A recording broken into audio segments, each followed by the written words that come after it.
El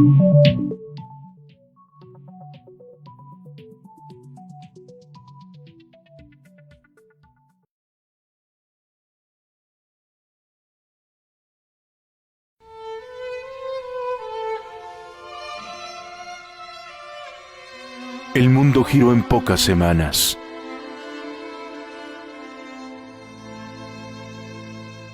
Las calles ahora están vacías.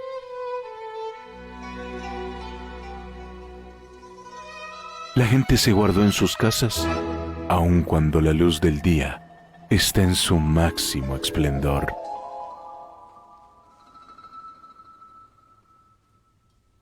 Como en un relato de ficción, el quetzalteco no imaginó que la sonrisa, el beso y el abrazo fuera arma letal. Un virus imperceptible contagia príncipes, presidentes, magnates. El ser humano como ciervo espantado, escondiéndose del lobo que olfatea en cada esquina. La luz del día se ciñe sobre el occidente. La tarde cae con un vello azul. Las calles quedaron vacías, similar a un encanto que se llevó a los ciudadanos. ¿Qué se hicieron los jóvenes? ¿Dónde está la alegría? ¿Por qué gobierna el silencio? El tiempo.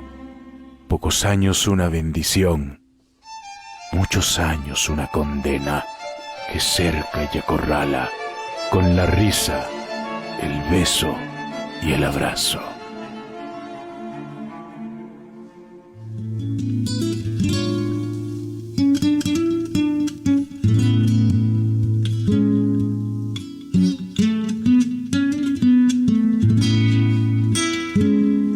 Y cuando el peligro terminó y la gente se encontró de nuevo,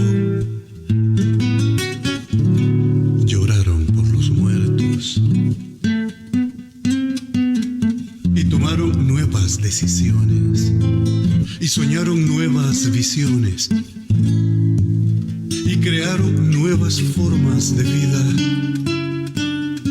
y sanaron la tierra completamente, tal como ellas y ellos fueron curados.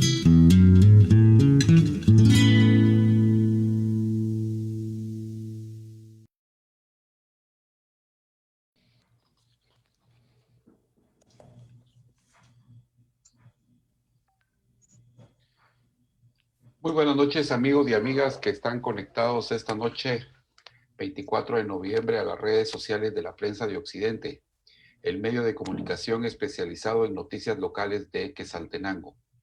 Como es de conocimiento, la crisis económica mundial generada por la pandemia del COVID-19 en Guatemala afectó, como el cierre de negocios, la falta de asistencia a la población, los pagos al personal de hospitales atrasados, el manejo del dinero público nada transparente, los efectos de dos tormentas que llegaron una seguida de otra y la incapacidad del Ejecutivo para dar respuesta eficaz a los damnificados.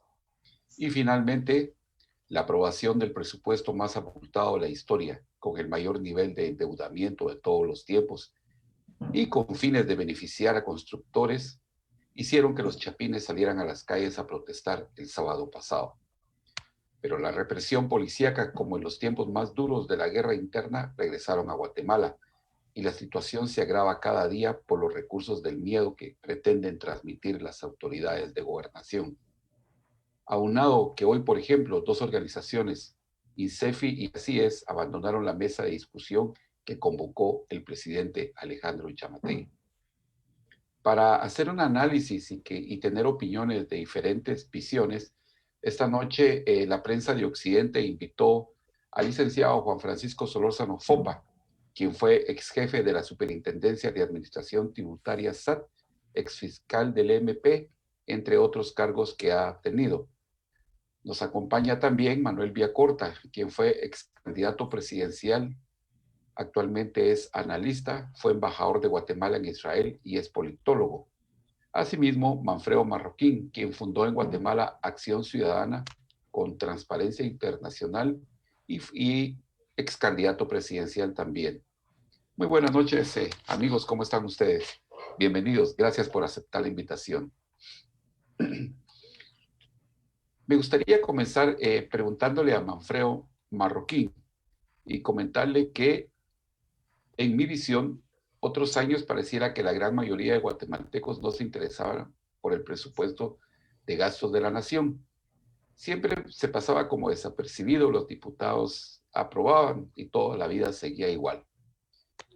En este momento, ¿cuál fue la gota que derramó la paciencia de los chapines y si la sociedad civil puede tomar alguna acción legal o constitucional al respecto de estos reclamos por medio de sus organizaciones representativas? Por favor, Manfredo, buenas noches, bienvenido. Gracias, Adrián, buenas noches, un saludo a todos. Bueno, yo te diría que es la conducta casi delictiva o delictiva abiertamente de los diputados que trabajan, en este caso, incluso de noche, casi como los ladrones que esperan la oscuridad para hacer sus fechorías. Ese fue el caso de este presupuesto. Y a eso tenemos que sumar todas las ilegalidades que se cometieron en el proceso de aprobación, que fueron documentadas por nosotros en un amparo que está pendiente de resolverse en la Corte de Constitucionalidad. Pero el presupuesto al final es una expresión política y ahí vemos que la expresión que los diputados querían aprobar, que ya no va a ser posible que lo hagan, es prácticamente recetarse ellos una gran millonada de dinero en donde ellos pueden meter las manos fácilmente. Estamos hablando del Ministerio de Comunicaciones, al cual le doblaban el presupuesto, los consejos de desarrollo, en donde ellos meten a todas sus empresas, eso ya está previamente acordado, y una serie más de gastos que son directamente para corrupción o para enriquecimiento ilícito, en este caso de ellos mismos. Y yo creo que la gente al final lo que le molesta es que habiendo dos tragedias o tres tragedias simultáneas, la pandemia y las dos tormentas, esta gente esté nada más viendo cómo aprovecha su posición de poder para enriquecerse, mientras que la gente, hay comunidades todavía incomunicadas que no tienen ni qué comer, en Alta Verapaz, en Petén, en Izabal, y es como que no tuviéramos gobierno, no tuviéramos Estado. Y yo creo que eso es lo que ya golpea mucho la conciencia del guatemalteco. O sea, tener un Estado prácticamente de mafiosos que solo se ocupan de ellos mismos y viendo a la gente sufrir, pero realmente sufrir, porque ahorita hay gente que no tiene techo, que no tiene ni siquiera ropa para cubrirse, y estos tipos simplemente ignoran, se dan la espalda y se dedican a preparar el robo del siguiente año. Sí, es simple, ¿no?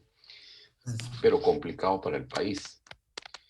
Me gustaría la opinión de el licenciado Juan Francisco Solórzano Fopa, porque el vicepresidente el viernes pasado pide que renuncien los dos mandatarios, como un grito desesperado, y se le ve descompuesto en las declaraciones.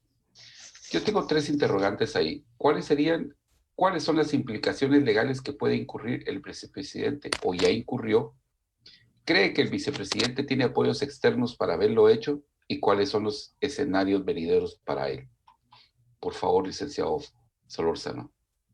Muchas gracias, saludos a todos y todas por el occidente y en cualquier lado del país que nos estén viendo. Pues básicamente, primero yo creo que el vicepresidente se ha visto excluido, digamos, de las decisiones de gobierno, lo han apartado completamente. Ese mismo día, y hay que tener el contexto, ese mismo día, en la mañana, el día viernes que él sale anunciando esto, sale publicado en el diario oficial la creación de un nuevo gabinete, que no es nuevo en realidad, pero le están dando esa figura dentro del Ministerio de Gobernación, digamos, abajo o bajo la sombrilla del Ministerio de Gobernación. Y esto en realidad pues son temas que son decisiones ilegales que está tomando el presidente Yamatei en función de quitarle poder y de quitarle responsabilidades que constitucionalmente tiene el vicepresidente, como lo es manejar todos los gabinetes. Entonces, también hay que poner ese contexto, ¿verdad? Porque hay cosas que no salen mucho y que la gente no le pone tanta atención, pero básicamente ese día el presidente en la mañana había desautorizado públicamente al vicepresidente, y la respuesta del vicepresidente fue pues decirle, si usted me va a desautorizar a mí, yo también lo voy a desautorizar a usted, y yo también voy a hacer público pues mi descontento, y sin duda alguna me uno a este sentimiento, digamos, de la población que está pidiendo de alguna manera que haya cambios y que usted renuncie. Obviamente él tampoco está dispuesto a dejar ese espacio vacío, un espacio para el cual él fue electo democráticamente, y pues por eso le dice renunciemos los dos. Esa es una situación en la cual en realidad, digamos, en la práctica habría que ver, yo dudo mucho que eso vaya a suceder, pero en un escenario así el Congreso lo que debería hacer es aceptar primero una, después nombrar un sustituto y posteriormente aceptar la siguiente, con lo cual ya habiendo un sustituto de cualquiera de los dos, pues ya, digamos, se puede dar esa transición sin que haya un rompimiento constitucional. Pero yo considero que en realidad lo que está haciendo o lo que hizo el vicepresidente fue, de alguna forma, responderle al presidente Yamatei ante la continua, digamos, desautorización, la continua lucha, si lo queremos ver así, a lo interno de su gabinete y de su consejo de ministros, del cual el vicepresidente es parte, por quitarle poder. Y lo peor es que ese poder se lo está dando en algunos casos al centro de gobierno, que es una entidad bastante cuestionada legalmente, y en este caso se lo está dando al Ministerio de Gobernación, que tampoco está dentro de sus funciones manejar ese tipo de gabinetes. Insisto, es una función constitucional que le corresponde al vicepresidente de la República. ¿Y esto va a tener implicaciones legales? ¿Podría en determinado momento Alejandro Yamatei seguir presionando a su vicepresidente ahora de una forma legal? Yo creo que no, o sea, no tiene una implicación legal para él el hacer este llamado a la renuncia, ¿verdad? Hay que tener un poco de cuidado también, el tema, por ejemplo, lo que se ha comentado, la sedición. Para que haya sedición hay que llamar a la violencia, digamos, ¿sí? Es un delito que conlleva, como tal, tiene que haber violencia, digamos, para el rompimiento del orden constitucional.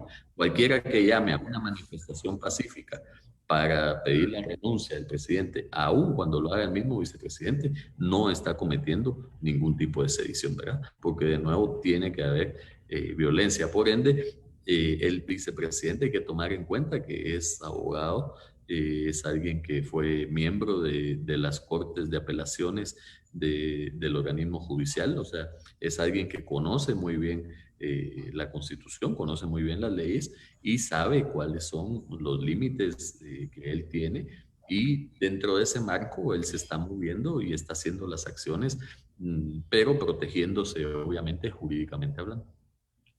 Muchas gracias, licenciado. Manuel, buenas noches. Hace unos minutos platicábamos de los 48 cantones se quedan en la plaza. Los estudiantes universitarios ya tomaron algunos edificios y van a seguir presionando.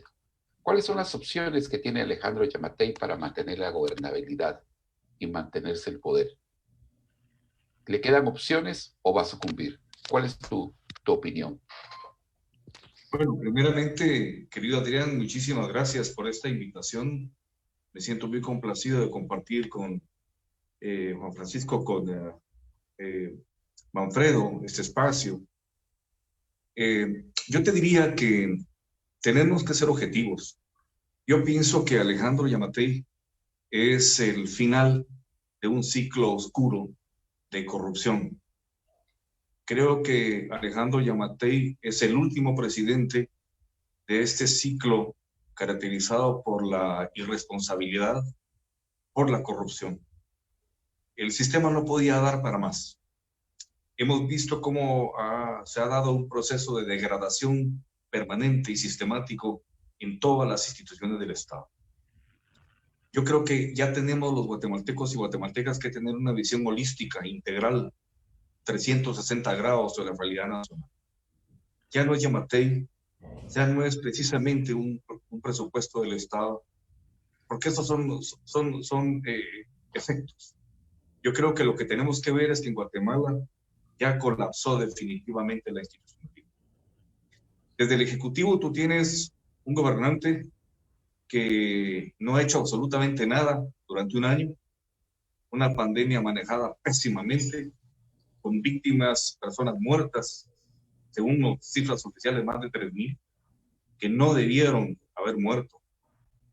Tú tienes, por ejemplo, una economía totalmente destruida, 70,000 millones de quetzales menos en facturación en lo que va del año, 125,000 plazas formales perdidas, cientos de miles de plazas en el mercado informal perdidas, un endeudamiento de vértigo, y el endeudamiento prácticamente ya llega al 40% del PIB, el déficit fiscal ya se sitúa en un 5% del PIB. Es decir, tenemos un ejecutivo que jamás tuvo un plan de gobierno, que no tiene equipo, es decir, que no tiene política pública. Un año es suficiente para poder perfilar eso, y definitivamente Alejandro Yamatei es un fracaso. Si te vas al organismo judicial, tienes una Corte Suprema de Justicia que está operando inconstitucionalmente. Todo lo actuado no tiene validez durante un último año, porque hoy ya no tendrían que estar ejerciendo la dirección del organismo judicial. Y si te vas al Congreso, lo estamos viendo, es un mercado inescrupuloso, donde ha llegado realmente lo peor de la partidocracia corrupta. No hablemos incluso del Ministerio Público y otras instancias. Es decir, ya el sistema no funciona. Intentar hacer un remiendo no va a significar absolutamente nada para Guatemala, sino más colapso, más conflicto, más ingobernabilidad. Yo creo que Alejandro Yamatei, por sí mismo, no va a tener la integridad, la capacidad, la inteligencia de entender que esto ya no da para más. Abrir un espacio para que sean otras personas que gobiernen. Creo que esto va a ocurrir únicamente a través de una serie de presiones de grupos tácticos internos y externos, de la presión social, para que pueda haber un cambio. Yo me inclino que haya un cambio, por ejemplo, dentro del Ejecutivo, tanto en el presidente como el vicepresidente, que ambos dejen el cargo, que sean nombradas 2 personas con el respeto de prestigio, responsables, que puedan comandar el país en esta complicadísima situación que estamos. Creo que se debe también depurar el Congreso, y luego de depurar el Congreso, que un nuevo Congreso elija inmediatamente a los magistrados de la Corte Suprema de Justicia, y que se inicie todo un proceso de reconstrucción del aparato. Yo ya no veo futuro con Yamatei, es un caso perdido. Serían 3 años más de conflictividad, de inestabilidad, y la economía de Guatemala llegó a un punto donde definitivamente ya solo estamos dependiendo de las remesas. De esos 11,000 millones de dólares, en el momento que eso se perdiese, esta economía colapsa en una forma estrepitosa. Así es que yo creo que ya no hay salida. Creo que Yamatei debe tener la lucidez de entender que fracasó, que llegó al poder con el 20% de la simpatía, perdió la legitimidad, perdió la credibilidad y ha perdido el apoyo social. Así es que yo creo que es el momento en que debe prevalecer la sobriedad, y que todos hagamos un esfuerzo por reorientar la dinámica nacional con otras autoridades. No me imagino el país 3 años más con esta jauría de pícaros insertos en el organismo legislativo, saqueando todo lo que pueden. Así es que yo creo que esto ya llegó a un punto en donde si no se quiere violencia, si no se quiere ingobernabilidad y conflictividad seria, porque el pueblo ya está desesperado, cansado, lastimado, pues tiene que haber una solución inmediata y mientras más rápido mejor. Es decir, con esto termino, hay que introducir al paciente al quirófano ya, en este momento, para que pase una cirugía mayor. Ok, gracias. El caso de Alejandro Yamatei y estamos analizando el futuro próximo del país con 3 analistas. Este es el programa desde la prensa de Occidente. Muchas gracias por la audiencia, que tenemos bastante audiencia. Yo quisiera preguntarle a Manfredo, que él que se ha especializado mucho en el estudio de la transparencia, el análisis del manejo de la situación, del manejo de los medios económicos públicos. ¿Es que Alejandro Yamatei es un rehén político de sus financistas o tiene el desconocimiento de la gestión pública? ¿Cuál es tu observación, Manfredo? Sí, bueno, Adrián, yo creo que ambas. Yo creo que este señor, de tanto estar en esta, digamos, arena política electoral viciada, porque pues, imagínate, era su 5ª elección, ya conocía todos los trucos y mañas y torceduras con los que se mueve esa arena política electoral tradicional. Se sofisticó, evidentemente, y de alguna manera eso le ayudó a ganar la elección en la 5ª ocasión, pero nunca se preocupó ni se ocupó de prepararse para gobernar. Creo que eso no le tenía a él ninguna importancia. De hecho, lo puedes ver, y el mejor indicador de esto es que fue un gobierno que tuvo casi 6 meses para hacer una transición y preparar su programa, su equipo de gobierno, porque recordemos que la elección ahora fue anticipada y tuvo prácticamente 6 meses para prepararse. Pero es evidente que a ellos no les interesaba en absoluto la administración pública en sentido de políticas públicas, de que tuviera, digamos, gobernabilidad el país. Ellos iban al saqueo directamente. Y parte de eso, tú también lo puedes ver en todos los casos de corrupción que han habido en estos pocos meses que llevan en el gobierno. Saqueo sistemático en infraestructura, en el Ministerio de Comunicaciones, el Ministerio de Desarrollo, haciendo compras escandalosas, millonarias, de temas que no tienen ninguna prioridad, como el de la galleta escolar. Lo denunciamos y se logró frenar, pero así hay cientos de temas en donde se está despilfarrando el dinero, obviamente a cambio de jugosas comisiones, y para eso sí iban preparados, para eso sí llevaban equipo, y lo estamos viendo, y lo estamos sufriendo todos los guatemaltecos. Sí, porque hasta el mismo presidente de la Comisión del COVID dijo que no habían dejado dinero para las vacunas. Imagínate. Sí. Y el señor sigue hablando del COVID, pero al final lo único que les interesa no es cómo controlar la pandemia, cómo atender a la población, sino cómo le sacan a los recursos de esta pandemia. Así que de verdad es un equipo para el saqueo. Yo así lo veo y te lo digo con experiencia porque hemos denunciado muchos casos en estos últimos meses. Es un equipo organizado para saquear el Estado, sin ninguna duda.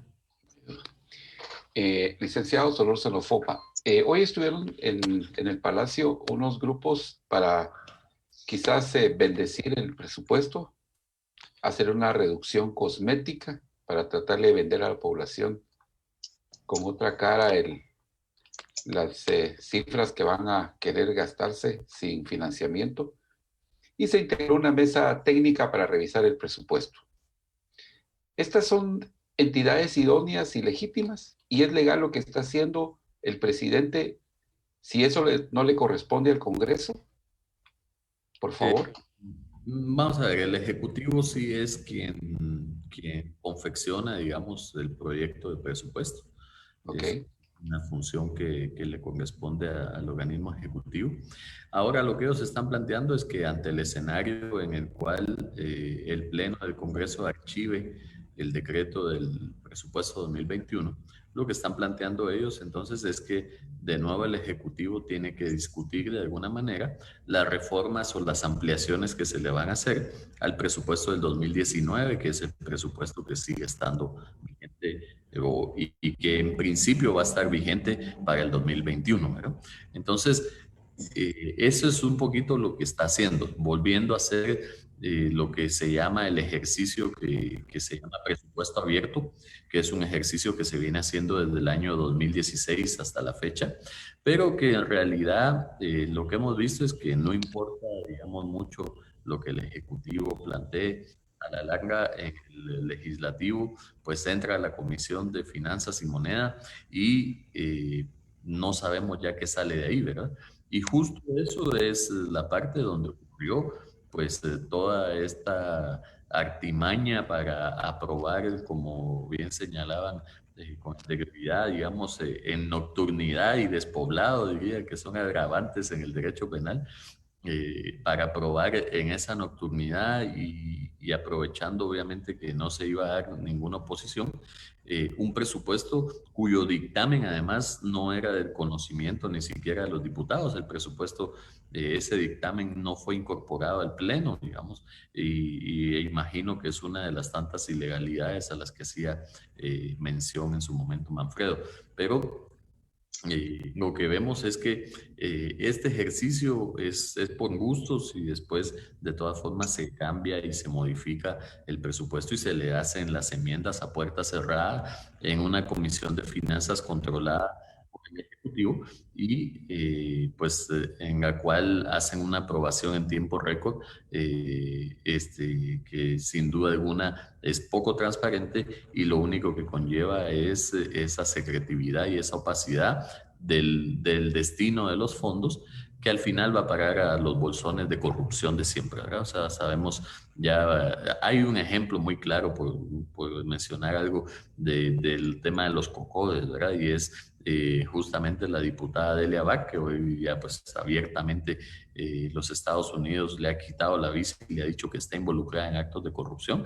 La diputada Delia Vaca aprovechó estas asignaciones para hacerse una carretera para su negocio privado, para su spa, a través de los cocodes. Esa es la forma en la que, eso es solo un ejemplo, digamos, de cómo la corrupción se mueve a través de la asignación presupuestaria que se le da a los cocodes y que se le da también al MISIBI en este presupuesto. Entonces, todos esos temas, en realidad yo no veo que vaya a haber un cambio de fondo y Yamatei está tratando de maquillar, digamos, de alguna manera, este proceso, el cual es interesante ver cómo el presidente también se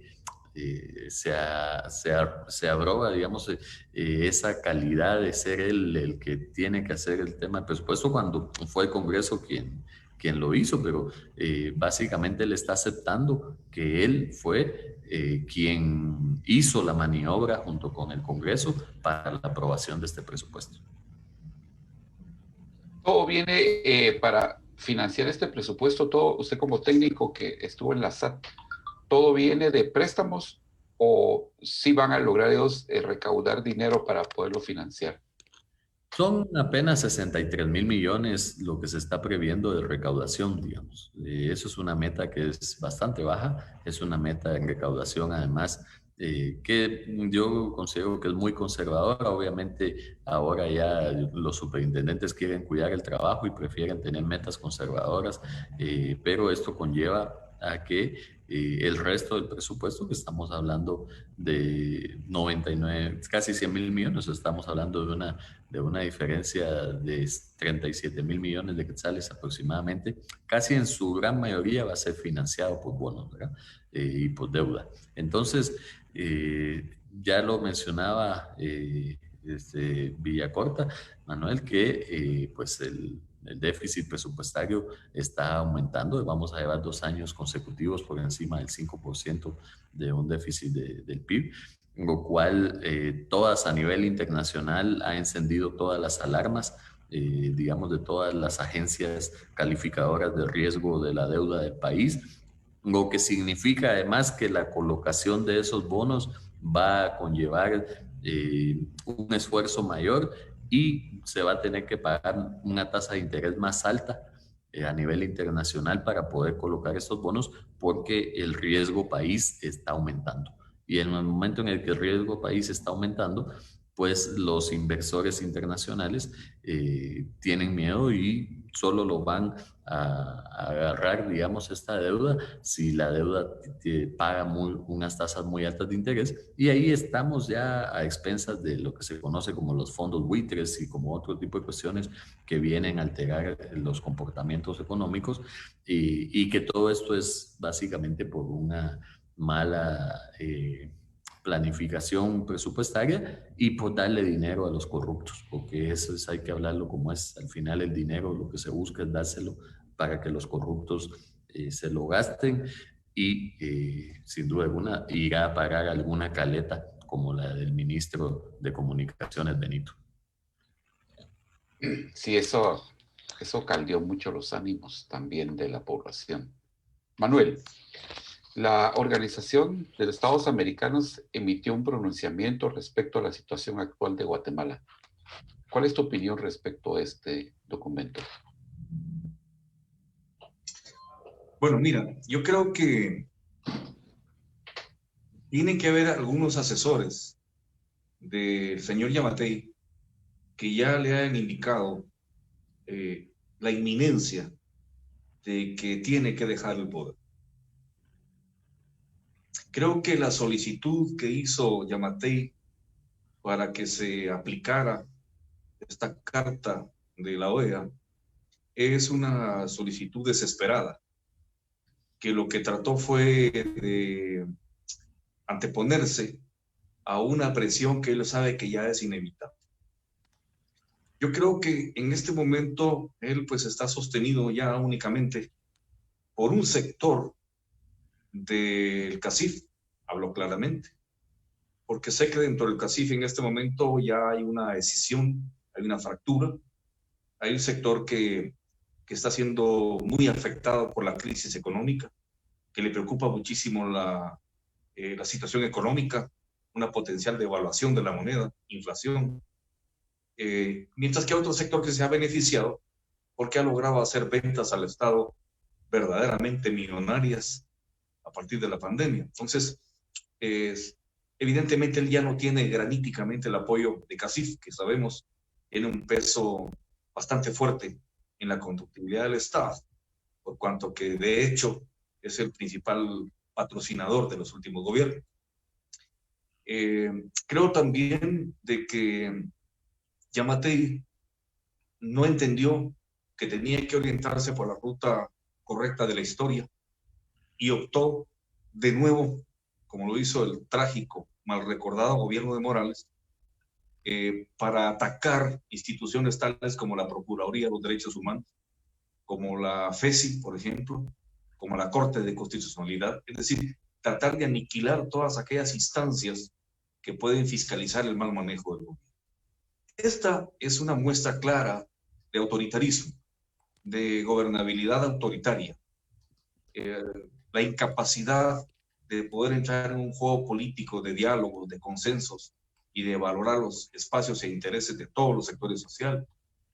Y creo que esto lo vimos a partir de la desesperación nacional, en donde particularmente la gran mayoría de manifestantes, jóvenes, estudiantes, universitarios, salieron a poner el pecho por la patria.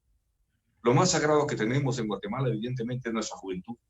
Y estos jóvenes ya no soportan una vida sin empleo. Ya no soportan ver a sus padres pasando penas. Ellos quieren una nueva Guatemala y salieron a pelear por su nueva Guatemala en una forma pacífica. Que haya un grito, que haya consignas, es parte de una manifestación. Pero vimos que un gobierno autoritario, extralimitado, respondió con capturas ilegales, con gases lacrimógenos, con golpes para incluso jóvenes mujeres, en una forma totalmente cobarde, inaudita, repudiable. Yo creo que estos son síntomas que no podemos perder de vista. Son los síntomas evidentes de un gobierno que ya perdió el control. Como yo te digo, es un gobierno que carece ya de legitimidad, de confianza, de consenso, de apoyo social. Creo que la comunidad internacional está muy preocupada, porque ese es otro elemento fundamental, Adrián, que ya vivimos en un mundo totalmente globalizado, y Guatemala se ha convertido en política internacional en un verdadero problema para la región. En Guatemala, por Guatemala transita el 80% de la droga que se consume en Estados Unidos. Un país en donde hay una anarquía total, no hay institucionalidad, no hay Estado de Derecho, no tenemos Estado. Entonces Guatemala se está convirtiendo ya en un país muy peligroso, no solo para la población guatemalteca, sino para la región. Yo creo que de ahí van a venir las presiones a partir del nuevo gobierno del presidente Biden con mucha fuerza. De tal manera que reitero e insisto en las fuerzas fácticas que todavía creen en Yamatei o que lo apoyan, están cometiendo un error clarísimo, porque la reacción va a ser muy fuerte. La población está desesperada y yo creo que este cambio ya no lo detiene nadie. Y para abortar un proceso de violencia, de tragedia, en donde se llegue a la confrontación, yo creo que lo más inteligente es precisamente lo que reitero, que esas fuerzas fácticas entiendan que es el momento del cambio y que a Guatemala, que a este pueblo desesperado y comprometido ya no lo va a detener nada. Así es que creo que por ahí va la percepción de la situación, y creo y reitero que no podemos enfocarnos específicamente en una persona o en un presupuesto, y hay que verlo de una forma integral. No podemos continuar a ese ritmo. Guatemala va definitivamente a un precipicio y las consecuencias van a ser dramáticas, van a ser devastadoras, y no encontramos camino unitario para rescatar el país y la gobernabilidad. Bueno, Velázquez Pérez es una persona que los está viendo y dice: unámonos, muchachos. Manuel Fopa, Manfredo, la juventud, colectivos, movimientos, estudiantes, pueblos mayas, chincas, garífonas, mestizos, podemos derribar este sistema. Gracias, Velázquez Pérez. Me gustaría preguntarle a Manfredo, que ha tenido relación con organizaciones internacionales, con Transparencia Internacional. ¿Qué nos espera? ¿Van a haber más cambios, más presiones sustanciales que pueden darse con el nuevo gobierno de los Estados Unidos? Sí, yo creo que sí, porque se va a recuperar la iniciativa que tenían bipartidista, demócratas y republicanos en el Congreso de Estados Unidos, que Trump no le puso caso, o sea, no le importaba la región, a él le importaba más otras regiones donde hay negocios más grandes. Pero el tema del Triángulo Norte de Centroamérica sí es de interés para el Congreso de Estados Unidos y también para el nuevo gobierno de Estados Unidos. Y yo creo que los temas, también hay el tema de la CICIG, toda la campaña que se hizo contra la CICIG, incluso en Estados Unidos, fue montada en base a muchas mentiras, muchas falsedades sobre realmente lo que hacía CICIG.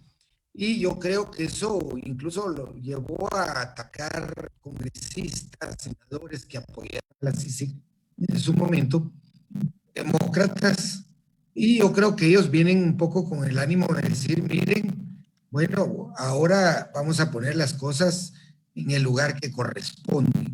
Y yo sí veo una administración del presidente Biden que va a poner mucha atención aquí en esta región y va a poner también muchas condiciones y muchas presiones, y van a utilizar todas las herramientas que ellos disponen para hacer cumplir sus objetivos. Claro, los objetivos de ellos son distintos a los nuestros, porque los de ellos son controlar la migración, que ya no se vayan maltecos hacia Estados Unidos, pero ellos entienden que la gente está huyendo de aquí porque es un estado pues capturado por mafias, que no le ofrece oportunidades a la gente. Entonces creo que ya entendieron eso muy bien y van a venir a tratar de que el sistema abra más, que no esté tan cerrado, ¿verdad? Que no haya esa protección. Somos el único país de América, el único, uno, que tiene ley de competencia económica, o sea, ley antimonopólica. Entonces no podemos seguir teniendo un país en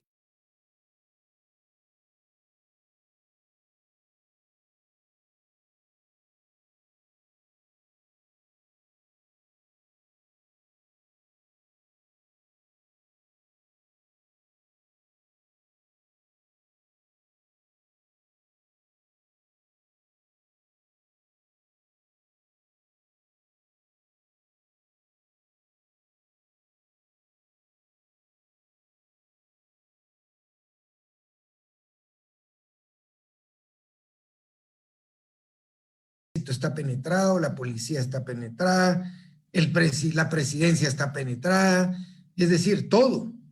Y para hacer combate al tema de drogas necesitas tener un aliado medio confiable. Y aquí ya no, aquí ya perdieron todo eso. Entonces yo te diría que si vienen presiones fuertes, van a empezar a usar el mecanismo de la ley Magnitsky, que castiga no solo quitada de visa, que es lo que han estado haciendo, sino también congelar activos de personas que ellos consideran que han cometido cierto tipo de delitos de corrupción. Así que yo creo que esa presión externa tiene que ser una fuerza que nos ayude internamente a cambiar el país. Creo que otra vez se pueden alinear algunos astros para que Guatemala, como dijo Manuel, rompa este círculo de ya 20 años de gobiernos corruptos que abandonaron el país. Somos el país con la infraestructura más pobre de Latinoamérica, el país con más desnutrición crónica en niños, el país con todos los indicadores peores de América Latina, incluso hasta le estamos ganando a Haití en muchos de ellos, es Guatemala. Y no hay razón para eso, porque Guatemala es un país rico, potencialmente rico, tiene gente trabajadora, en una posición geográfica envidiable, tiene condiciones para desarrollarse, pero no tiene élites ni política ni económica que quieran el desarrollo más allá de sus propias narices. Así que yo sí creo que ya va a haber una combinación de presión interna, y es la que estamos viendo y ojalá se mantenga y crezca todavía, que va a obligar a reformas importantes en el país. Muchas gracias, Manfredo. Licenciado Juan Francisco, la Corte de Constitucionalidad ya había admitido 8 amparos contra el Congreso por el presupuesto. Les dio un plazo para que rindan un informe circunstanciado. Ellos la noche del domingo se hicieron para atrás. ¿Qué pasa con ese trámite legal? Bueno, el trámite sigue vivo, digamos, en tanto la ley no sea archivada, ¿verdad? Este archivo en realidad pues fue, digamos, un vericueto legal, por decirlo de alguna forma, que encontraron en el 2017 cuando ocurrió una crisis pues muy grande por lo que fue la modificación en ese entonces del Código Penal y unas penas que excarcelaban varios delitos, incluidos algunos delitos graves como la extorsión y cosas de este tipo. Entonces, cuando se dio esta situación, el Congreso encontró por ahí en la ley orgánica del legislativo esta salida, dejó asentado este precedente, pero para que se dé este precedente tiene que ser aprobado por el Pleno del Congreso, algo que no ha sucedido, digamos, ¿sí? Y ojo que va a tener que ser aprobado igual por una mayoría calificada, digamos, de más de 2/3 partes. Entonces, hasta que esto suceda, la ley, en principio, pues, digamos que está aprobada. Hay un plazo en el cual administrativamente ellos lo tienen que mandar hacia el organismo ejecutivo. Este plazo todavía no se ha cumplido y tampoco la han archivado ya oficialmente. Por lo tanto, yo entiendo que la Corte de Constitucionalidad debe estar esperando de alguna forma, pues que el Congreso tome la decisión que anunció el presidente del Legislativo que va a tomar. Pues el trámite va a continuar, pero obviamente la CESA es sabida de que se puede dar esta suspensión. Yo dudo que ellos vayan a querer entrar a conocer alguna suspensión de algo que después el mismo legislativo lo va a suspender. Entonces, no veo que la Corte de Constitucionalidad, insisto, vaya a entrar en esta situación, ya que de alguna manera pues se ha resuelto a lo interno del Congreso con este archivo, si es que se da. Ahora, si no se da, ya tendremos que ver entonces ahí sí qué postura va a tomar la Corte de Constitucionalidad o si obligan al presidente a que sea el que vete el decreto, ¿verdad? Pero yo sí creo que el Congreso lo va a archivar.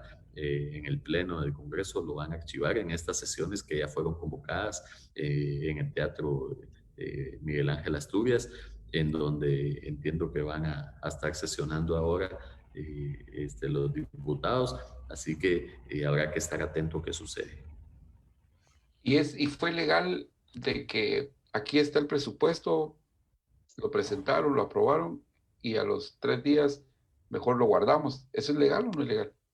Pues está ese precedente que yo le mencionaba del año 2017, en la cual pues la ley orgánica del legislativo establece, digamos, que media vez no haya sido enviado el decreto al Ejecutivo, pueden hacerse ciertas objeciones y ciertas situaciones. Entonces, digamos que están utilizando este precedente que ya se sentó y que fue declarado legal, digamos, se utilizó, y por ende, al existir un precedente, pues ellos están invocando dicha situación para poderlo archivar, y yo creo que ahí nadie va a cuestionar esa legalidad, ¿verdad? Ok, muchas gracias, licenciado. Manuel, ahora la pregunta del millón. ¿Es posible que los movimientos ciudadanos que están surgiendo en las últimas horas logren una renuncia presidencial? ¿Cuál es tu visión? ¿Cuál es tu lectura? Bueno, yo creo que sí, Adrián. Yo creo que todas las expresiones de la sociedad civil coinciden y han venido haciendo una lucha que no es de ahora, sino es desde siempre. Creo que el actual gobierno, como los anteriores, ha tenido un margen de acción muy grande en cuanto a toda la implementación de estas acciones orientadas a la corrupción, producto de que en Guatemala se carece de una verdadera oposición política. Ciertamente vemos algunos diputados interpelando funcionarios, eso no es malo, pero una verdadera oposición política que frene constantemente los desmanes de estos gobiernos corruptos, pues no la tenemos. Por otro lado, también no tenemos una organización social fuerte como lo tienen los chilenos, como la tienen los españoles, los colombianos, en donde las centrales sindicales, por ejemplo, o las centrales campesinas, pueden con mucha facilidad frenar de inmediato cualquier acción de Estado. Esto obviamente tiene explicaciones: la represión, la pulverización social, la penetración para favorecer corrupción dentro de las organizaciones de la sociedad civil. Todo eso tiene una explicación, pero creo que el actual gobierno ha tenido esa ventaja operativa, diríamos, ¿no?, como la tuvieron los gobiernos anteriores, en el sentido de que no tiene una verdadera oposición política a la cual tenerle miedo. Tampoco tiene una oposición desde la perspectiva de organizaciones sociales, porque no se lograron consolidar grandes centrales sindicales, por ejemplo, grandes organizaciones campesinas o de sociedad civil en general, que tengan capacidad operativa, jurídica y política para enfrentar. Ahora, creo que a pesar de eso, el pueblo de Guatemala ya está cansado. El cansancio, esa lastimadura permanente, el tanto sufrimiento, ¿no?, porque la vida se ha convertido en un sufrimiento. Y creo que la pandemia, por ejemplo, vino a ser esa mano que encendió la luz del cuarto oscuro, ese cuarto oscuro donde estaban todos los grandes problemas de Guatemala, pero ocultos. Ahora nos dimos cuenta de que no teníamos un sistema de salud, que no teníamos un verdadero sistema de educación, que no tenemos infraestructura. Hoy el pueblo ya lo vio. Y creo incluso que la clase media alta, que siempre ha tenido una gran incidencia política, está sufriendo en carne propia hoy por primera vez los efectos de un sistema económico que le es adverso. Y creo que todo esto pues ha generado ya un descontento social tan grande. Si tú vas, por ejemplo, al área rural, yo salgo mucho al área rural, y es que realmente esa Guatemala duele tremendamente. La infraestructura totalmente destruida, la economía totalmente parada, los cultivos secándose por falta de agua o por inundación, destruyéndose, el campesinado en un abandono total, el abuso, por ejemplo, de las grandes inversiones en temas como el monocultivo, hidroeléctricas, minería. Es decir, esto ya exacerbó, ya desesperó a la población. Yo diría que la población de Guatemala sí puede, respondiendo a tu pregunta ahora, manifestarse, expresarse, es decir, como lo dijo Manuel Galicia, aquella famosa obra, ¿no? Del pánico al ataque. Yo creo que el hambre, la desesperación, está haciendo que la población guatemalteca hoy sí cierre filas en torno a la urgencia de exigir una nueva Guatemala. Yo creo que no se va a bajar la presión. Los estudiantes seguirán siendo ese brazo orgánico sagrado que tiene el pueblo. Lamento profundamente que los maestros no se estén manifestando.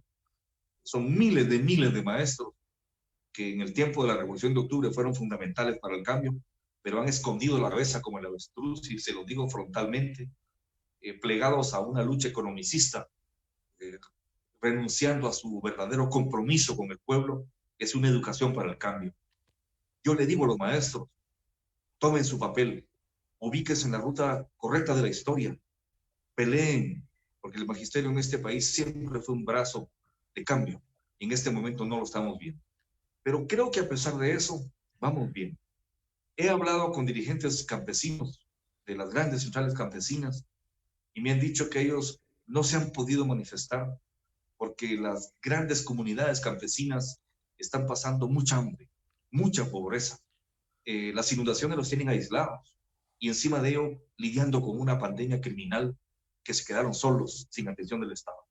Entonces me dice, no podemos movilizar al campesinado porque sería inhumano en este momento pedirles que en esas condiciones vuelvan a salir a las carreteras, a las calles. No podemos. Es decir, todo esto está incubando un punto de colapso y explosión que definitivamente va a venir. Y creo que esto, reitero, solo se va a poder evitar si hay inmadurez política y se entiende que Guatemala necesita un cambio profundo, pero inmediato, en la direccionalidad del Estado. No podemos seguir con el binomio actual en la presidencia. No podemos seguir con los diputados que tenemos incrustados en el organismo legislativo. No podemos seguir sin Estado de Derecho. 97% de los delitos quedan en impunidad. Guatemala ya no es país. Entonces, mientras más nos tardemos en hacer el cambio, más fuerte y más grave e implacable va a ser la reacción. Y van a ser responsables aquellos que insisten en detener un proceso inmediato de reestructuración nacional que pasa por todo, lo económico, lo político, lo social, lo cultural, lo jurídico. Yo creo en este momento que todos los sectores maduros, fácticos, inteligentes del país, universidades, colegios profesionales, Iglesia Católica, Iglesia Evangélica, Organización de la Sociedad Civil, tenemos que unirnos, porque ya no se trata de ir en contra de un grupo de corruptos, porque al final los vamos a quitar, no tengo la menor duda, sino se trata de rescatar el país a la brevedad posible, porque los efectos que van a venir después van a ser dramáticos, incluso devastadores. Por eso creo yo que esto ya no se detiene. La fuerza social ya no se detiene. Esto llega a un punto tal en que si no se viabiliza inteligentemente un cambio, pues evidentemente se va a hacer por la vía de la confrontación y los resultados entonces van a ser muchísimo más serios, pero al fin y al cabo, el cambio en este momento, así lo veo, así lo quiero y así lo espero, ya es inevitable. Gracias, Manuel, muy amable. Quisiera preguntarle a los dos invitados, al licenciado Solórzano Fopa y a Manfredo, buen amigo. Las autoridades de los 48 cantones anunciaron esta tarde que les dan 24 horas al presidente y a los diputados para que renuncien. También la nota de prensa dice que pueden movilizar a 170,000 personas. ¿Es un riesgo real? ¿Podría desatar un conflicto civil? ¿Cuál es la opinión de ustedes, por favor? No sé quién de los dos quiere tomar la palabra. Bueno, gracias, gracias. Yo te diría que no, yo creo que los 48 cantones es una organización de la sociedad pues tradicional, muy fuerte, muy reconocida y gente pacífica. Ellos lo que están expresando es un hartazgo, o sea, ya no queremos más a este señor mintiéndonos, descalificándonos. Eso es lo que ellos están externando. Y creo que esa determinación que tienen no es expresión de violencia, es simplemente es una expresión de contundencia, de decirle, señor, usted ya no se burla más de nosotros. Y yo creo que no, ellos están realmente expresando lo que piensa la mayoría de guatemaltecos. O sea, yo me siento representado por lo que dijeron los 48 cantones y creo que así millones de guatemaltecos nos sentimos representados. Entonces yo no lo miro como un riesgo de confrontación, digamos, las advertencias o las solicitudes que ellos hacen, sino yo diría más bien que es la posición en que estamos la mayoría de ciudadanos. O sea, ya no queremos más un gobierno inepto, mediocre, corrupto, que ¿cómo vamos a seguir así el país? El país está literalmente hundido en este momento, una buena parte del país está negado. Hay en Izabal, en Alta Verapaz, en Petén, hay problemas serios de grandes comunidades aisladas que incluso no tienen ni qué comer. Y ahí está el gobierno haciendo literalmente pendejadas, como por ejemplo lo que convocaron hoy, ese disque diálogo, que ya no tiene ni sentido, porque ya el presupuesto ya no lo van a aprobar. Entonces, ¿cuál es la prisa? La prisa es estar atendiendo a la gente allá que se está muriendo. Ahí debería de estar coordinando con los alcaldes, con los cocodes, con los gobernadores. Ahí debería estar la acción de gobierno, no en ver cómo montan el plan de asalto del año entrante. Eso era lo que pretendían hacer con el presupuesto. Así que yo te diría que no. Yo creo que se van a ir sumando más grupos a la posición de 48 cantones. Y creo que ya hay un cansancio de decir ya basta. Esa es una de de los hashtags ahora que están en las redes sociales en todos lados. Ya basta, ya la gente ya no quiere oír más ni saber más, porque saben que todo es un engaño. No hay nada real, no hay nada realmente que tenga valor en lo que hace este gobierno. Entonces, yo te diría que no, yo soy muy optimista también, como Manuel, de que ya se percibe un poco ahí sí, de los vientos de cambio, como decía una canción también de nuestra época, de The Wind of Change. Creo que estamos en ese ambiente, respirando esos vientos renovados. Ojalá que no nos vuelva a pasar lo del 2015. Tenemos que estar más listos, más atentos a aprovechar las coyunturas y las oportunidades que nos ofrecen estos tiempos recios, como decía la novela también de Mario Vargas. Mario Vargas. Muchas gracias, Manfredo. Hay muy buenos comentarios, la gente los felicita, excelente análisis. Gracias a los tres, como guatemaltecos debemos de unirnos, dice. Y también pregunta, ¿existe la posibilidad que estando el ejército apoyando al presidente tengamos problemas más serios al manifestar? Pregunta alguien, no sé quién de ustedes lo quisiera contestar. Si quiere, yo le entro. Yo creo que... Por favor. digamos, se ha utilizado ahorita actualmente a la Policía Nacional Civil. El ejército no quiere tener que asumir ese rol, no está preparado, además tampoco para tener, por ejemplo, no tiene fuerzas antimotines, digamos. Hay que recordar el evento de Alaska en el 2012 que hizo que se desmantelaran lo poco que tuviera, porque en realidad no es una función como tal del ejército. Sabemos que han habido esfuerzos por volver a montarlas, hubo compras inclusive de equipos vinculados a los temas antimotines, pero lo que estamos viendo actualmente es que es el Ministerio de Gobernación quien está siendo el instrumento represor en contra de la población guatemalteca que se manifestó pacíficamente. Y ahí, por ejemplo, yo hoy tuve la oportunidad de auxiliar a algunas de las víctimas. Estoy trabajando como abogado con las dos familias de los dos jóvenes que perdieron un ojo en las manifestaciones. Y una de las familias me decía, nosotros estábamos manifestando pacíficamente en la Plaza de la Constitución. Estaba el esposo, la esposa, el hijo, y de repente solo sentimos que nos empezaron a caer gases lacrimógenos. En ese momento se dispersó mucha gente y ellos no siguieron juntos, digamos, se perdieron entre tanta gente, y eso hizo que ya cuando vieron a su hijo, pues cuando tuvieron noticias de él, lamentablemente ya estaba en el hospital y había perdido un ojo a raíz de una bomba lacrimógena que le impactó directamente en la cara y que hizo que perdiera un ojo.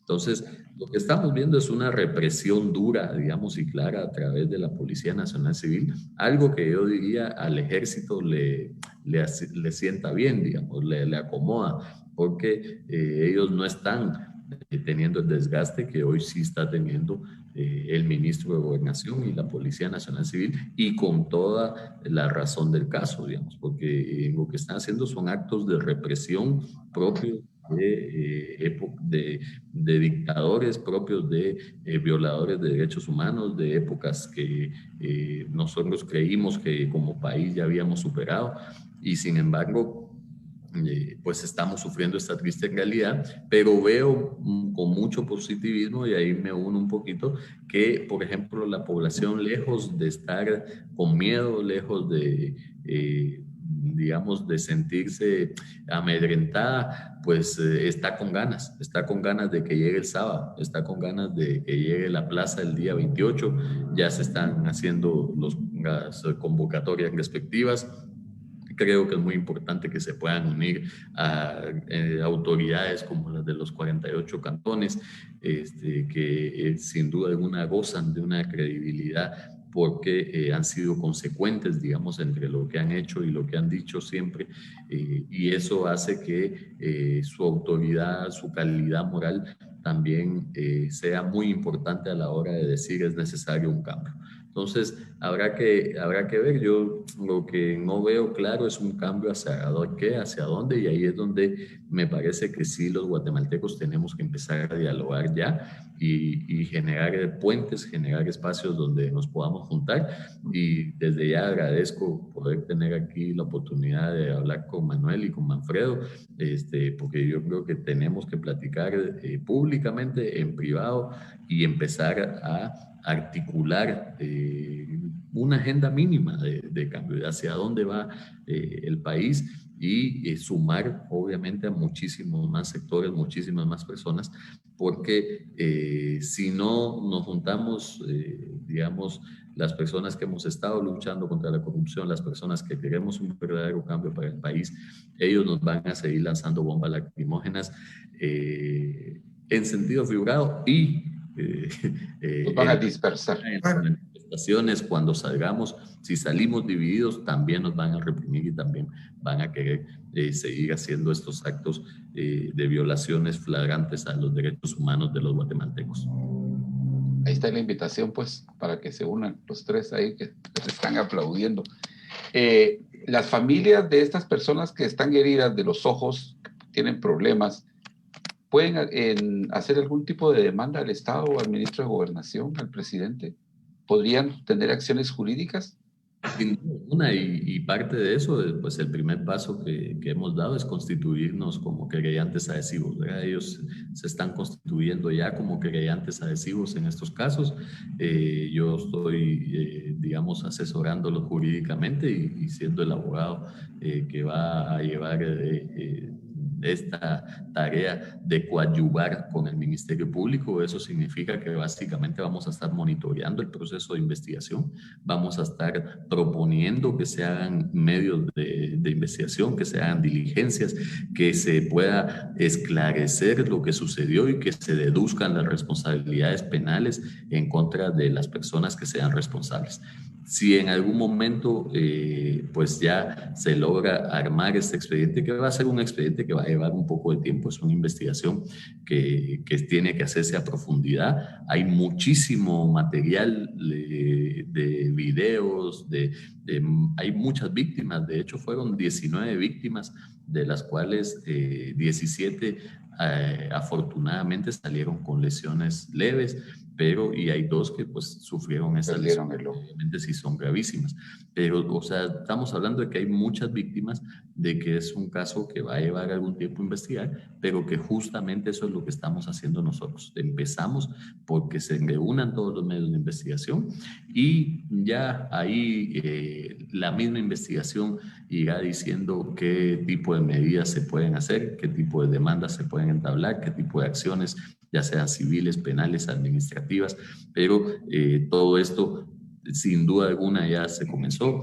Las familias están de verdad con un ánimo y una gana de que se haga justicia, de que se haga justicia para sus hijos, de que se haga justicia para sus hermanos, pues para el miembro de su familia, y que esto no quede impune. Y es de admirar también que pues eso, ese deseo, ese ánimo de que a pesar de la represión la gente no está con miedo, la gente lo que está es con ganas de salir y decirle a los policías y decirle a las autoridades: señores, aquí estamos y no nos van a limitar nuestro derecho a manifestar pacíficamente y no nos van a limitar tampoco nuestro derecho a la libertad de locomoción, a informar. Tantas personas de la prensa que resultaron heridos, que fueron reprimidos en medio de estas manifestaciones por el simple hecho de hacer su trabajo.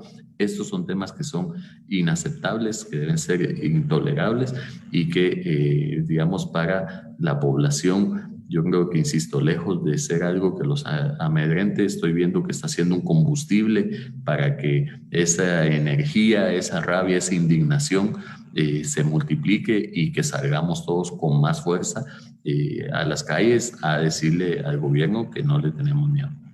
Sí, la toma esta del chino Sebastián, de Carlos Sebastián, que está haciendo las fotografías de lo que está ocurriendo y el policía se le cae encima, le rompe la cabeza y le destruye su cámara.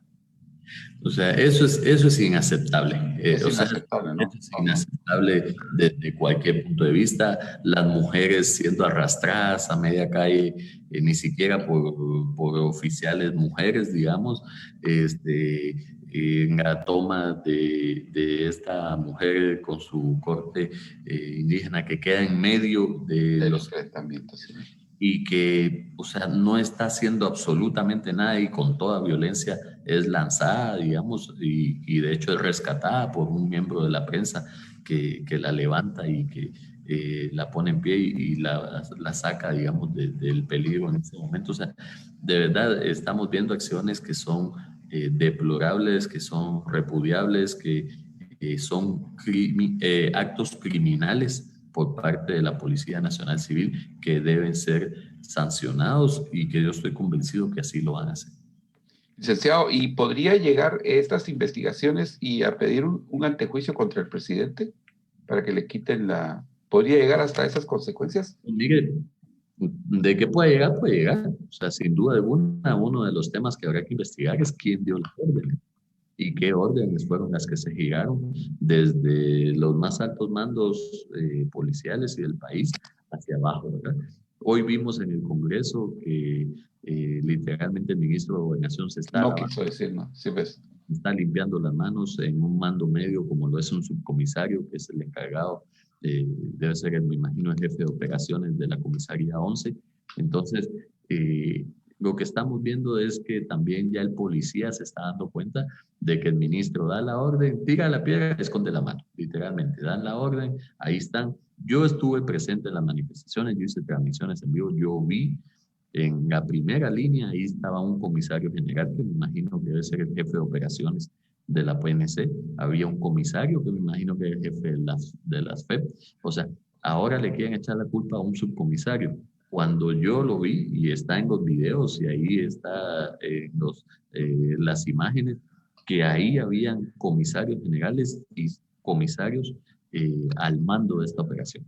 Entonces, lo que estamos viendo es que los altos mandos se están limpiando la responsabilidad, reprimieron a la población y ahora dicen, yo no fui, es culpa de aquel. Y eso lo que va a conllevar es que la PNC, yo estoy bastante convencido de que no se van a volver a prestar a este tipo de cosas, porque ellos están viendo que la pita siempre se rompe por lo más débil. Y lamentablemente varios agentes de PNC van a tener que responder, van a irse presos, eso yo se lo puedo asegurar, van a irse presos porque las investigaciones van a dar con ellos y porque además sus mandos, esos que les ordenaron que fueran a reprimir, no los van a defender. Y el ministro de Gobernación va a ser el primero que los vaya a meter presos. Y entonces vamos a ver ahí cómo eso, o sea, lo que están haciendo es limpiarse las manos en los agentes y los mandos medios cuando sabemos que estas órdenes sin duda alguna tienen que haber venido desde lo más arriba, desde el ministro de Gobernación, eso no lo dudo, pero ahora hay que probarlo y para eso está el proceso de investigación dentro del Ministerio Público, que lo vamos a seguir. Muchas gracias, licenciado, muy amable por la respuesta. Quiero contarles a los que nos están viendo que esta es La Prensa de Occidente, un medio impreso y digital que se distribuye en Quetzaltenango y los municipios cercanos. Mientras estábamos transmitiendo esta entrevista con los 3 tanques de pensamiento, me escribió el escritor Francisco Goldman, quien escribió El arte del asesinato político. Es una investigación acerca del asesinato de Monseñor Gerardi y que HBO va a estrenar el 16, un trabajo especial que fue el productor ejecutivo George Clooney, un artista muy conocido en el mundo. Va a ser algo muy especial que va a ser HBO el 16 de diciembre. Paco Goldman me confirma de que va a estar con nosotros en una entrevista también. Eso será en los próximos 10 días. Lo vamos a anunciar. Paco va a estar con nosotros también, así como están ahorita los 3 invitados. Así es de que nosotros solo vamos a coordinar con Francisco antes del estreno en HBO El arte del asesinato político sobre el tema Monseñor Gerardi. Antes de despedirnos, quiero agradecer mucho a los 3 panelistas que esta noche aceptaron la invitación. Muy amables, muchas gracias. Les cedo la palabra, tal vez comenzamos con Manfredo, luego nos vamos con Manuel y cierra, por favor, el licenciado Fopa, ya para despedirnos, por favor. Bueno, gracias, Adrián, gracias por la oportunidad de compartir aquí con los 2 amigos, colegas. La verdad es que sí hay retos muy importantes. Juan Francisco decía un tema que creo que es urgente. Hay que hacer una agenda de cuáles son los cambios que necesitamos como país. ¿Qué resultados vamos a esperar de esta crisis política? Porque evidentemente una crisis trae oportunidades y esas son las oportunidades que no deberíamos dejar pasar. Yo creo que hay temas urgentes, para mí urgentes, por ejemplo, es el tema de la elección de Cortes, el tema de la reforma electoral, porque el sistema electoral premia a los corruptos. O sea, partidos que tienen mucho dinero de la corrupción y el narcotráfico son los que terminan ganando. ¿Por qué? Porque compran voto. ¿Por qué? Porque tienen más espacios y más medios para darse a conocer. Entonces, eso lo tenemos que entrar a ver, cómo se eligen a los diputados. No podemos seguir. Imagínense que este nuevo Congreso el 75 al 80% de los diputados son nuevos y parecen más viejos que los anteriores. O sea, se comportan como ya profesionales de la mafia. Entonces, no es un problema de personas, es un problema de sistema y hay que cambiarlo.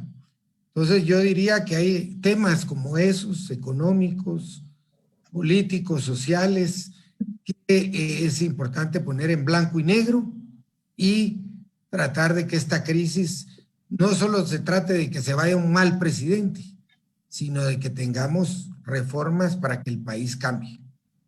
Gracias, Adrián, y un saludo a todos. Un abrazo, maestrísimo. Por favor, Manuel.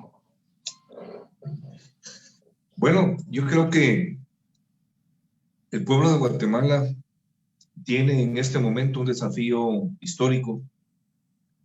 Yo quisiera hacerle un llamado muy urgente a todos los guatemaltecos y guatemaltecas en general, de todas las generaciones, padres, hijos, abuelos.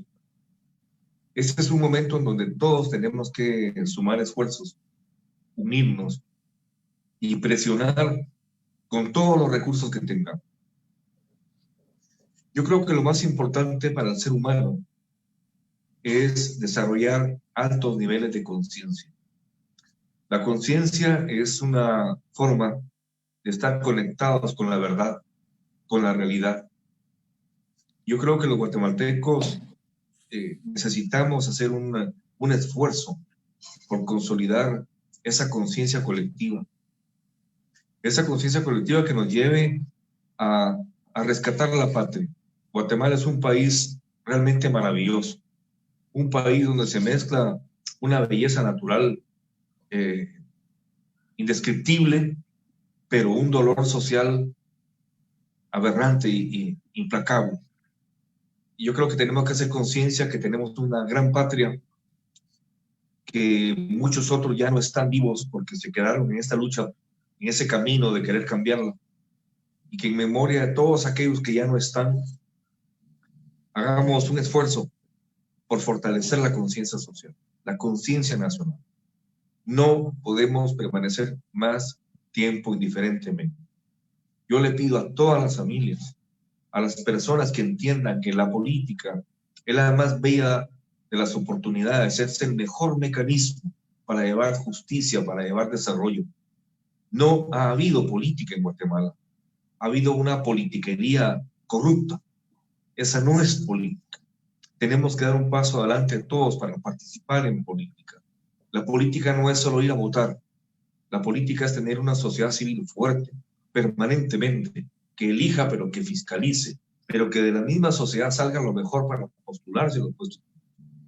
Yo creo que esa conciencia social nos va a llevar a la necesidad de fortalecer nuestros niveles de organización. Y esa organización nos va a llevar a fortalecer los niveles de participación social. No creo en la violencia, creo que no se tiene que favorecer la confrontación. Al final, los policías son el pueblo informado, confundido y ordenado por una direccionalidad perversa. No es justo que nos pongan en un conflicto entre hermanos, que ya lo vivimos durante 40 años y que nos dejó mucho dolor y destrucción. Yo creo entonces que los guatemaltecos todos, hago un llamado a todos los guatemaltecos y guatemaltecas, nadie puede quedarse afuera, nadie puede ser indiferente a esto. Tenemos que tomar en serio estos momentos históricos, estos minutos que estamos viviendo, porque necesitamos trabajar en conjunto, rescatar la patria, darle viabilidad, porque hay muchos niños. Hoy nacieron 1.300 niños en Guatemala. 1.300 niños nacen cada día. ¿Qué les vamos a ofrecer? Esos millones de jóvenes que están buscando un empleo y que no lo encuentran. ¿Qué va a pasar en el futuro nuestro? Entonces, como patria, ya todos tenemos que hacer un esfuerzo unitario para canalizar ese gran cambio en Guatemala. Yo creo que Yamatei es el rostro final de la tragedia. Aquí termina esa fase negra del país, pero sí necesitamos unificarnos, dejar por un lado diferencias En este momento no es de preguntar de dónde vienes, sino a dónde vas. Si todos vamos hacia el cambio, yo creo que es lo más importante. Así es que mi llamado es a los guatemaltecos, a las guatemaltecas. Guatemala nos pertenece a todos, pero tenemos que lucharla todos. Tenemos que pelearla minuto a minuto, centímetro a centímetro, todos, incansablemente. Que mañana sea un día donde nos levantemos con mucha fuerza, con mucha energía, dispuestos a rescatar Guatemala, a destruir para siempre ese cáncer, esa metástasis de la corrupción que tanto daño nos hizo. Yo te agradezco, Adrián, esta oportunidad, el haber compartido con dos colegas a los que aprecio y admiro, a Juan Francisco, a Manfredo. Manfredo ha luchado mucho. Manfredo merece un reconocimiento especial porque se ha arriesgado, ha puesto el pecho en función a los intereses de la patria. Guatemala tiene buenos hijos, Guatemala tiene buenas hijas. Yo estoy convencido de que si tomamos conciencia, nos organizamos y participamos, vamos a dar un paso significativo para ver una nueva patria que está cerca, pero que la tenemos que pelear. Gracias, Adrián, por la oportunidad. A vos por haber aceptado la invitación. Por favor, licenciado Fopa. No, muchas gracias. Yo creo que es importante en este momento, primero, me uno al llamado que han hecho tanto Manfredo como Manuel. Sin duda alguna es importante que nos organicemos, que participemos activamente, y yo diría también que es importante que sigamos demostrando que no nos van a poder reprimir, que no nos van a poder callar, que no van a poder amedrentarnos, que nuestra voz se tiene que hacer escuchar, que seamos conscientes de que eso que se hizo en el 2015 a través de las marchas, a través de la manifestación pacífica, es algo donde el pueblo, cuando expresa su voz, tiene que ser escuchado. Y tiene que ser escuchado por quienes nos gobiernan, porque al final ellos son nuestros representantes. Y como nuestros representantes tienen el deber y tienen la obligación de escucharnos, y tienen también la harta obligación de tomar las mejores decisiones en función de la mayoría de los y las guatemaltecas. Así que sigamos insistiendo, que sepan que vamos a estar ahí, sigamos exigiendo. Eso es ciudadanía, eso es sin duda alguna participación política, y sobre todo lo que tenemos que buscar es ese cambio, es sacar esa clase política tradicional, sacar esa gente que ya lleva demasiado tiempo hundiendo a nuestro país, como bien decía anteriormente, en los peores índices de toda América Latina, en índices comparables únicamente con los países más subdesarrollados del mundo, y en donde además no tenemos un futuro claro para hoy, para nuestros hijos. Seguimos exportando lo mejor que tenemos, que son nuestros migrantes, y ellos, nuestros migrantes, son los que nos mantienen, nuestros hermanos son los que mantienen este país, son los que mantienen esta economía, porque aquí esta economía no se basa, no la mantiene el CACIF, no la mantiene las grandes empresas, esta economía la mantiene andando y en pie nuestros guatemaltecos que están en los Estados Unidos y en otros países del mundo, y que nos mandan dinero y que nos sostienen para poder sobrevivir. Así que no podemos seguir haciendo que el mejor guatemalteco esté fuera de nuestro país. Tenemos muchos ejemplos de esto, y ojalá nuestros hijos no se quieran ir, ojalá nuestros hijos no se tengan que ir y vivan en un país donde de verdad valga la pena vivir, donde de verdad se respeten los derechos de todos y todas, y donde tengamos una opción de desarrollarnos, una opción de realizarnos como personas. Y esto se tiene que hacer el cambio ahora, para que nuestros hijos en 20 años tengan esas opciones, porque también los cambios no se dan de la noche a la mañana, los cambios llevan tiempo, pero hay que empezar ya, porque cuanto más nos tardemos, más va a tardar ese cambio en venir. Así que muchísimas gracias, Adrián, por la oportunidad, y obviamente a Manuel y a Manfredo, siempre un gusto poderlos saludar y compartir con ustedes. Muchas gracias, y a todos los amigos que nos estuvieron viendo, que fue una magnífica, un buen rating, de los días que más rating hemos tenido, e invitarlos a que sigan pendientes a la Prensa de Occidente, que tenemos más diálogos interesantes sobre coyuntura nacional, la vida en Quetzaltenango, los pueblos mayas, en Quetzaltenango, los líderes, la cosmovisión maya. Muchas gracias, Manfredo, muchas gracias, Manuel, muchas gracias, licenciado Jopa. Muy amables, pasen ustedes feliz noche y vamos a seguir viendo qué pasa en el país en los próximos días. Con permiso, buenas noches.